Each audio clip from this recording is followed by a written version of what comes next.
అందరికీ ఓం నమ శివాయ. పార్ట్ 2 వీడియోలో వచ్చేసి మనము ద్వారకా నగరం నుంచి బేట్ ద్వారకా అనగా శ్రీకృష్ణుడు నివసించిన ప్లేస్కి మనము వెళ్ళి దర్శనం చేసుకొని తిరుగు ప్రయాణమైనాము. ఈ టెంపుల్ వచ్చేసి మనము ఉదయం 6 గంటల నుంచి 1 గంట వరకు, తిరిగి సాయంత్రం 5 గంటల నుంచి రాత్రి 9:30 గంటల వరకు ఓపెన్ చేయడం జరుగుతుంది. అందుకే మేము ద్వారకా ఒక్కరోజు పర్యటనని ముందుగా మేము బేట్ ద్వారకాని ఎంచుకోవడం జరిగింది. అలాగే ఇక్కడ నుంచి మనం బేట్ ద్వారకాకి 1500 రూపాయలతో మనము వెళ్ళడము. అలాగే ద్వారి మధ్యలో మీకు ఆల్రెడీ పార్ట్ 2లో చెప్పాను కదా, సముద్రంలో పడవలు మనకు కనపడతా ఉన్నాయి కదా, ఇక్కడ వచ్చేసి ఈ పడవలు సముద్రం అనేది ఇంకెళ్ళిందన్నారు. తిరిగి వచ్చేటప్పుడు మాత్రం సముద్రం ముందడుకు వచ్చింది. అలా ప్రతిరోజు 6 గంటలకు ఒకసారి సముద్రం ముందడుకు వస్తుందంట. అలాగే 6 గంటల తర్వాత మళ్ళీ ఇంకొక వెళ్ళిపోతుందంట. ఇలా ప్రతిరోజు జరుగుతుందంట. మేము వెళ్ళినప్పుడు మాత్రం ఇది చాలా ఎక్స్ప్లెయిన్ చేశాము. మీరు కూడా వెళ్తే ఎవరైనా ఇలా కనిపిస్తే నాకు చిన్న కమెంట్ రూపంలో చెప్పండి, ఇలాంటి ఎక్స్ప్లెయిన్ చేస్తే. ద్వారకా నుంచి బేట్ ద్వారకా వచ్చేసి 17 కిలోమీటర్స్ దూరంలో ఉంటుంది. అలాగే బేట్ ద్వారకా నుంచి నాగేశ్వర జ్యోతిర్లింగం వచ్చేసి 22 కిలోమీటర్స్ దూరంలో ఉంటుంది. అలాగే ద్వారకా నుంచి నాగేశ్వర జ్యోతిర్లింగం వచ్చేసి 17 కిలోమీటర్స్ దూరంలో ఉంటుంది. మేము వచ్చేసి బేట్ ద్వారకా నుంచి నాగేశ్వర జ్యోతిర్లింగానికి ఈ మార్గం గుండా వెళ్తున్నాం. ఇది వచ్చేసి మనము రోడ్వే ఇలా ఉంది మనకు నాగేశ్వర జ్యోతిర్లింగానికి. అలాగే మనకు ద్వారకా నుంచి కూడా ఇంకొక రూట్ కూడా ఉంది. మేము వచ్చేసి బేట్ ద్వారకా నుండి వెళ్తున్నాం కాబట్టి రోడ్డు ఈ మార్గంగా ఉంది. మీరు ఎవరైనా కంపల్సరీ ద్వారకా విజిట్ చేస్తే ఒక్కరోజు పర్యటన మాత్రం ఉంటే కంపల్సరీ ముందుగా మీరు విజిట్ చేయవలసింది బేట్ ద్వారకాని దర్శనం చేసుకోవాలి. ఎందుకంటే ఉదయము మనకు 6 గంటల నుంచి 1 గంట వరకే టెంపుల్ ఓపెన్ ఉంటుంది. మళ్ళీ తిరిగి సాయంత్రం ఉంటుంది కాబట్టి మీరు కంపల్సరీ మార్నింగే వెళ్తే బెటర్ అన్న ఆలోచన. అలాగే ఇంకోటి, ఎవరైనా సరే 2 డేస్ ఇక్కడనే ద్వారకాలో స్టే చేయాలనుకుంటే మాత్రం కంపల్సరీ బేట్ ద్వారకాని మనము నైట్ టైంలో చూస్తే మాత్రం బ్రిడ్జ్ యొక్క అందాలు చాలా బాగుంటాయి. మీకు లెఫ్ట్ సైడ్లో కనబడుతుంది అంతా మనకు ఉప్పు సాల్ట్ మేకింగ్ అన్నమాట. మనకి ఇక్కడ కూడా కొద్దిగా ద్వారి మార్గంలో వెళ్తే మనకు ఒక 2-3 విలేజ్లు మాత్రమే వచ్చినాయి. కూడా చిన్న చిన్న విలేజ్లే వచ్చినాయి. రోడ్డు మాత్రం ఇలానే ఉంది. మనకు పెట్రోల్ బంపు మాత్రం మనకు బ్యాక్ సైడే ఉంది. హోటల్స్ వచ్చేసి మనకు బేట్ ద్వారకాలోనే ఇష్టం. మనకు వచ్చేసి మళ్ళీ ఇక్కడ కనుక్కుంటే మనకు నాగేశ్వర జ్యోతిర్లింగం దగ్గరనే మనకు హోటల్స్ కూడా ఉన్నాయని చెప్పారు. దారి మధ్యలో మాత్రం ఎలాంటి ఫెసిలిటీస్ మాత్రం అయితే లేవు. రోడ్డు మాత్రం ఈ విధంగానే ఉంది. మనకు ముందు వెళ్తే ఇది వచ్చేసి అంతా 1 వే రూట్ అనుకుంటా. మనకు రోడ్ అంతా చిన్నగా ఉంది, ఇంకా డెవలప్ కావాలనుకుంటా. ఇది వచ్చేసి నియర్ సముద్రానికి దగ్గరలోనే ఉంది. మీకు లాంగ్ కనబడుతున్నది వచ్చేసి మనకి అదే జ్యోతిర్లింగ్. మనకు ఆల్రెడీ శివుని యొక్క ఐడల్ కూడా కనబడుతుంది కదా, అదే మనకు నాగేశ్వర జ్యోతి. అలాగే ముందు వీడియోలో మనం టెంపుల్ యొక్క విశిష్టత, అలాగే దాని యొక్క చరిత్ర, అలాగే టెంపుల్ ఎప్పుడు ఏ టైంలో విజిట్ చేయాలి దాని యొక్క టైమింగ్స్ కూడా మనము ఈ వీడియోలో తెలుసుకుందాము. మనకి ఇక్కడ వచ్చే వరకు ఆల్రెడీ ఆఫ్టర్నూన్ 2 అవుతుంది అనుకుంటాం. మనకు జనాలు అయితే బాగానే ఉన్నారు. ఎందుకంటే ఇదంతా వీకెండ్ కాబట్టి మనకి ఇక్కడ ఆల్రెడీ టోకెన్ కూడా తీసుకుంటారు. మనకు లోపలి వెహికల్ అలౌకి 20 రూపీస్ అలా ఛార్జ్ తీసుకున్నారు. మనకు వెహికల్ లోపలికి అలౌకి 30 రూపీస్ తీసుకున్నారు. మనకు దారి మధ్యలో కూడా మనకు కొన్ని హోటల్స్ చెప్పాను కదా, ఇలా ఉన్నాయి హోటల్స్. మనకు ఇక్కడ కూడా మీరు ఏమైనా బ్రేక్ఫాస్ట్ కానీ అలాంటివి ఏమైనా చేసుకుంటే బెటరు. అలాగే టూరిస్ట్ వాళ్ళు కూడా ఇక్కడికి వస్తున్నారు. మనము ప్రైవేట్ ట్రావెల్స్ ఉన్నాయి. నాకు ఆల్మోస్ట్ తెలిసినంత వరకు గుజరాత్ యొక్క ఆర్టీసీ బస్ ఇది ఉన్నారో మనం వెళ్ళి ఒకసారి చూద్దాం. మనం ఇక్కడ పరిస్థితులు ఏంది అవన్నీ కూడా మనము ఈ వీడియోలో తెలుసుకుందాం. జ్యోతిర్లింగం దర్శనానికి వస్తాం. గుజరాత్లో ఉన్నాం ప్రజెంట్. ఇది వచ్చేసి నాగేశ్వర జ్యోతిర్లింగం. ప్రజెంట్ టైం వచ్చేసి 2-3 అవుతుంది. సో డిలే అయిపోయింది చాలా అయ్యాల. సో మనం బేట్ ద్వారకా నుంచి డైరెక్ట్ ఇటు వచ్చినాము. దాన్ని చేసుకున్న తర్వాత ఇది ఉంటుందండి. బేట్ ద్వారకా వచ్చేసి మనకు 1 o'clock అట్లా క్లోజ్ అవుతాయి అన్నట్టు ఉద్దేశంతో నాకు వెళ్ళడం జరిగింది. ఇది మెయిన్. లోపలికి వెళ్తున్నాం. ఇది మన 12 జ్యోతిర్లింగాల 12 జ్యోతిర్లింగాలలో ఇది ఒకటి. నాగేశ్వర జ్యోతిర్లింగం యొక్క ప్రధాన ద్వారం. ఈ ద్వారం గుండానే లోపలికి ప్రవేశించి స్వామివారిని దర్శనం చేసుకోవడము. అలాగే టైమింగ్ వచ్చేసి మార్నింగ్ 6 o'clock నుంచి నైట్ 9:30 వరకు ఓపెన్గా ఉంటుంది. అలాగే భక్తులను జనాలను దృష్టిలో ఉంచుకొని కూడా టెంపుల్ యొక్క టైమింగ్స్ కూడా అటు ఇటు కూడా కావచ్చు. వీకెండ్లో కూడా ఎలా ఉంటుందో మీరు ఒకవేళ వెళ్తే నాకు కింద కమెంట్ రూపంలో చెప్పండి. మాకైతే ఇలా ఉంది. జనాలు ఉన్నప్పుడు మేము మధ్యాహ్నం బయట నుదుటన బొట్టు పెట్టుకొని మేము లోపలికి వెళ్ళడము. అలాగే ఈ బొట్టు పెట్టినందుకు ఈచ్ పర్సన్కి 50 రూపీస్ ఛార్జ్ అని చెప్పారు. సో ఆల్మోస్ట్ అందరం కలిసి మేము తీసుకున్నాం కాబట్టి ఒక 100 రూపీస్ పెట్టేసి మేము లోపలికి వెళ్ళడం జరిగింది. మెయిన్ ద్వారం నుంచి లోపలికి వస్తే వ్యూ ఇలా ఉంది మనకు లోపల. సో భక్తులు మాత్రం చాలానే ఉన్నారు. మనము దర్శనానికి వెళ్ళడానికి టైం అయితే 3 అవుతుంది. ఆల్మోస్ట్ అందరూ బేట్ ద్వారకా నుంచి వచ్చిన వాళ్ళు ఉన్నారు. కొంతమంది మనకు ద్వారకా నుంచి కూడా వచ్చి విజిట్ చేస్తున్నారు మనకు స్వామివారిని దర్శనం చేసుకోవడానికి. మేము వెళ్ళే టైంకి అయితే 3 అవుతుంది. ఇంకో టెంపుల్ ఓపెన్ ఉంది, క్లోజింగ్ అనేది ఏం లేదు. ఆల్రెడీ చెప్పాను కదా టైమింగ్ అని వచ్చి. ఇది వచ్చేసి మనకు ఎండకైతే షెడ్ అయితే వేసారు మనకు, ఎలాంటి మనకు ఎండ కొట్టకుండా ఉండడానికి. సో ఈ మార్గం గుండా మనము లోపలికి వెళ్ళి దర్శనం చేసుకుందాం, లోపల వెళ్తే ఎలా ఉంటుంది అన్నది. ఇక్కడ మెయిన్ వచ్చేసి ఉద్దేశం ఏంటంటే మనకు స్పెషల్ దర్శనం అన్నది ఏమీ లేదు. లోపలికి వెళ్ళినాక ఏమో టోకెన్ అని చెప్తున్నా, అది కూడా లోపలికి వెళ్ళినాక నేను ఇన్ఫర్మేషన్ ఇస్తాను. సో చెప్పులు కానీ ఏదైనా కానీ ఇక్కడనే మనం స్టాండ్ బయట పెట్టి వెళ్ళాలి. ఇది వచ్చేసి మనకు క్యూ లైన్, మీకు ఆల్రెడీ చెప్పానుగా. పైన వచ్చేసి మనకు గ్రీన్ మ్యాట్ వేశారు, దీనివల్ల మనకు నీడనే ఉంటుంది, కూల్గానే ఉంది. లోపల జనాలు కూడా చాలా తక్కువనే ఉన్నారు. మనము మాకు తెలిసి ఒక ½ అన్ అవర్ టైం పడుతుందని చెప్పారు దర్శనానికి లోపల వెళ్ళినాక అనుకుంటే మనకు. సో ముందు ఈ ద్వారం గుండా అయితే వెళ్దాం మనము. ఇలా మనం లోపలికి వెళ్ళాలి. లోపలికి ప్రవేశించడానికి ఇక్కడ కూడా మనకు 2 లైన్స్ ఉంటాయి మనకు, లేడీస్ సపరేట్, జెంట్స్ కూడా సపరేట్. ఆ రూట్ గలన మనము టెంపుల్ లోపలికి ప్రవేశించడం జరుగుతుంది.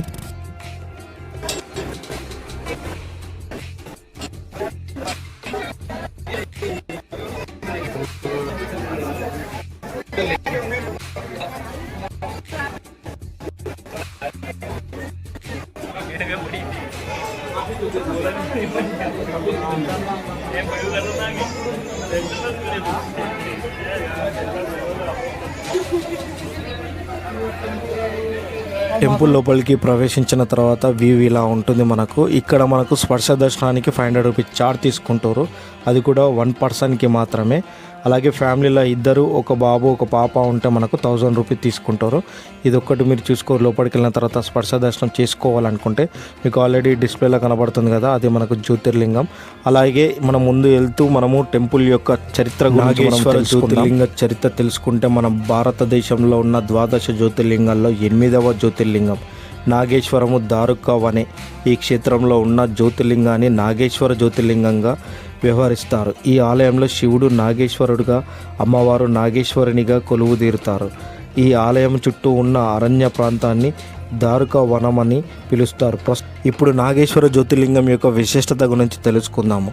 పూర్వము ద్వారక అనే రాక్షసి ఉండేది. ద్వారక అమ్మవారి భక్తురాలు. పశ్చిమ మహాసముద్ర తీరంలో, అనగా అరేబియా మహాసముద్రం, అమ్మవారి కోసం మహాతపస్సు చేసింది. తాను సుమంగలిగా ఉండాలని, తన భర్తకు ఎలాంటి ఆపద రాకుండా ఉండాలని ఒక వరము పార్వతి దగ్గర తీసుకుంది. వరాలు పొందిన అనంతరము ద్వారక మరియు దారుకుడు కలిసి మానవులను మరియు దేవతలను హింసించసాగారు.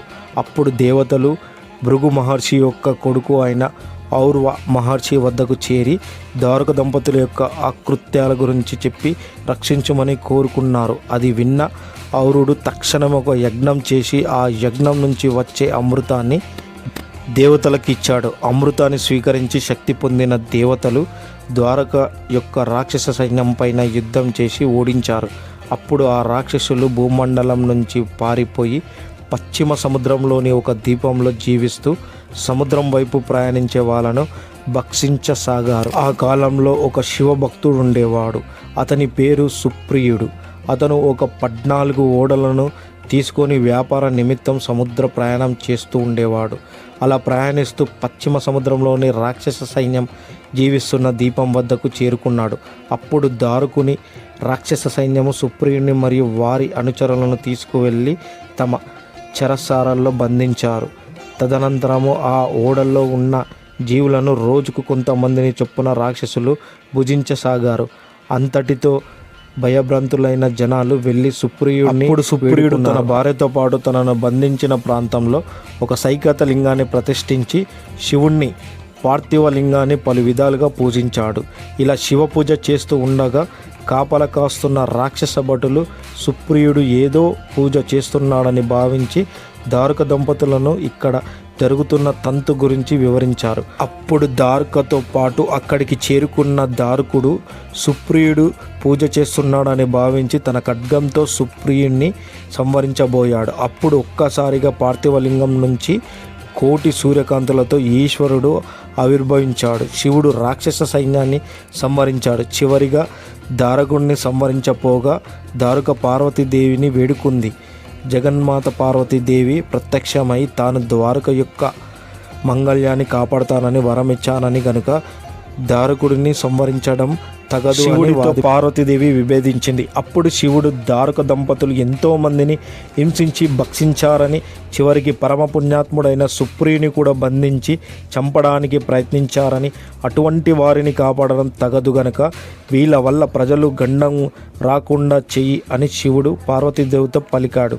అప్పుడు పార్వతీదేవి బదులుగా నీ వాక్యము సత్యము అవ్వాలని, నేను ఇచ్చిన వరం కూడా సత్యము అవ్వాలని ఈ దారుక దంపతులను క్షమించి నీ భక్తులని విముక్తులను చేద్దాము అని పలికింది. కనుక ద్వారక దంపతులను పిలిచి ఈ రోజు నుంచి క్రూరత్వము విడిచి ఈ శివలింగాన్ని అదృశ్య రూపంలో కలియుగంతం వరకు పూజించండి అని చెప్పింది. ఇక శివుడితో సుప్రియుడి ప్రియపుత్రుడైన నాగేశ్వరుని పేరుతో కలియుగంతం వరకు నాగేశ్వర జ్యోతిర్లింగంగా కొలువై భక్తులను ఆశీర్వదించాలని కోరింది. అలాగే ఈ నాగేశ్వర జ్యోతిర్లింగ ఆవిర్భావ ఘట్టం చాలా గొప్పది.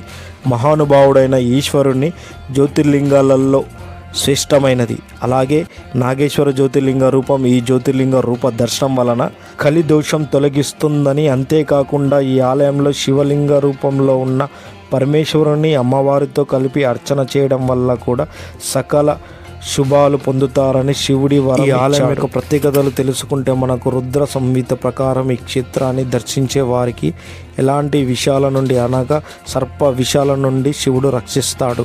అలాగే 12 జ్యోతిర్లింగాల్లో ఈ క్షేత్రం వచ్చేసి అత్యంత మహిమనిత్యమైనదిగా హిందూ పురాణాల్లో పేర్కొనడం జరిగింది. అలాగే మీరెవరైనా నాగేశ్వర జ్యోతిర్లింగాన్ని దర్శనం చేసుకుంటే అక్కడ మీకు ఎదురైన అనుభవాలను చిన్న కమెంట్ రూపంలో నాకు చెప్పండి. నాతో పాటు మీరు కూడా వెళ్ళి దర్శనం చేసుకుంటారని అనుకుంటున్నాను. మాకు దర్శనం వచ్చేసి హాఫ్ అన్ అవర్లో మాకు దర్శనం అయిపోయింది. అలాగే బయటకు వచ్చే వరకు కొన్ని నవగ్రహాలు కూడా, అలాగే చిన్న చిన్న టెంపుల్స్ కూడా ఉన్నాయి. అలాగే ఈ ఓపెన్ ప్లేస్లో కూడా ఒక దగ్గర మనకు యజ్ఞం చేసిన బొట్టు కూడా మనకు లభించడం కూడా జరుగుతుంది. అలాగే శివుడి యొక్క ఐడల్ ఈ విగ్రహం వచ్చేసి చాలా పెద్దగా ఉంది. అలాగే మీరు కూడా కంపల్సరీ వచ్చి విజిట్ చేస్తారని నేను కూడా అనుకుంటున్నాను. నా వీడియో కనుక నచ్చితే చిన్న సబ్స్క్రైబ్ చేసి నాకు సపోర్ట్ చేస్తారని అనుకుంటున్నాను. మరిన్ని మంచి వీడియోలు మీ ముందుకు తీసుకురావాలనుకుంటున్నాను. పార్ట్ 4 వీడియోలో వచ్చేసి మనం ద్వారకలో ఉండే రుక్మిణి దేవి టెంపుల్తో పాటు బట్కేశ్వర మహాదేవ్ టెంపుల్ని కూడా మనము దర్శనం చేసుకోవడం జరుగుతుంది. ప్రజెంట్ టైం 4 అవుతుంది. మనము ఇక్కడ నుంచి ద్వారకకు 17 కిలోమీటర్స్ దూరంలో ఉంటుంది. అక్కడ ఉన్న రుక్మిణి దేవి టెంపుల్ని దర్శనం చేసుకోవాలి. అలాగే ద్వారక టెంపుల్ని కూడా మనము దర్శనం చేసుకొని డే 2 కంప్లీట్ అవుతుంది. డే 3 వచ్చేసి మనము సోమనాథ్లో మనము ఎలా రీచ్ అయినాము, అక్కడికి ఎలా వెళ్ళాము, ఏ ట్రైన్ క్యాచ్ చేసామన్నది దాని యొక్క డీటెయిల్స్ ఇన్ఫర్మేషన్ ముందొచ్చే వీడియోలో ఎక్స్ప్లెయిన్ చేస్తాను. నా వీడియోలన్నీ మీకు నచ్చినాయని నేను అనుకుంటున్నాను.